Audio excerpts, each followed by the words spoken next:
I'm Maria Alessandro. I'm a bit of a non-traditional student here at UMass Boston, and I did my capstone this semester abroad with UMass Abroad program in Amsterdam on the topic of sexual communication. The last video I made, I was a bit of a travel blogger, got to show you the intense activity and show you around Amsterdam visually. This time I wanted to talk a little bit more about the actual program itself. We talked about sexual communication in a variety of different contexts, how families address discussing or acknowledging sexuality, institutions such as educational or health, or even portrayals on the media. Discussed topics such as sexual norms, hookup culture, consent, of course, negotiating safety, such as condom use. As we prepared to go on this trip, it took us about just shy of 4 weeks as classroom time. We led up to a trip which was just shy of 2 weeks. In the last video, I barely touched upon a few of the groups that we did meet with. One of them was Secret Garden, which is an organization that helps to provide assistance and adjustment to refugees from other countries and our LGBTQ. We met with, it translates to HIV Truth.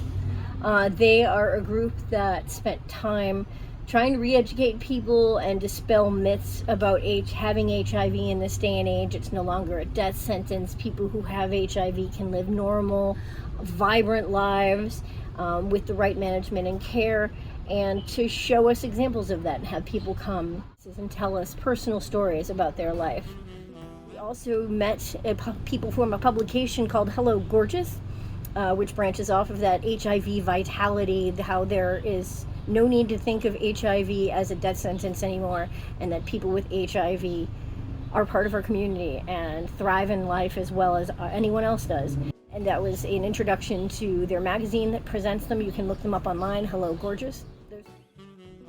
We went to the Prostitution Information Center.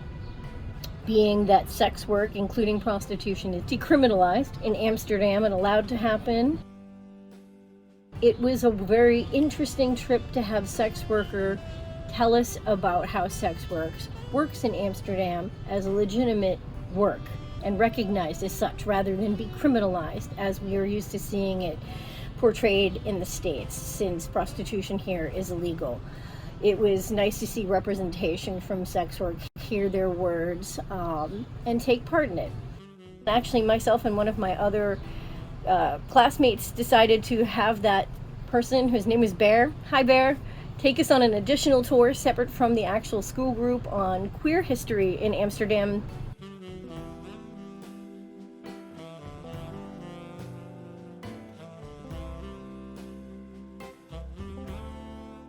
And we also met up with the trans care group, Trans United.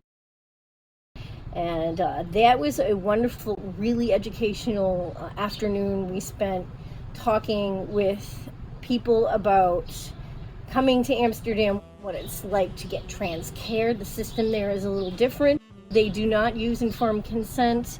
They still have a pretty significant amount of time before you can actually get the care you seek. And it was very good to hear that put out there, and our community here in America still exists that have those kind of gatekeeping practices. And it put an interesting light on a society pretty liberal in ways that the States would find uncomfortable, perhaps. We did more historical touring. We saw more museums. I'll show you some snippets of those here as well. But I cannot stress how engaging and lively and vibrant this trip was, and the experience of taking the education that was given to us in the classroom and bring it all the way across the ocean, set us free in a new country to experience a different culture and apply those ideas to it. I had an incredible time, and I really can't wait to come back. I'd like to give a special thanks to Professor Cassandra Alexopoulos. Thanks for a wonderful class. I hope you've enjoyed watching.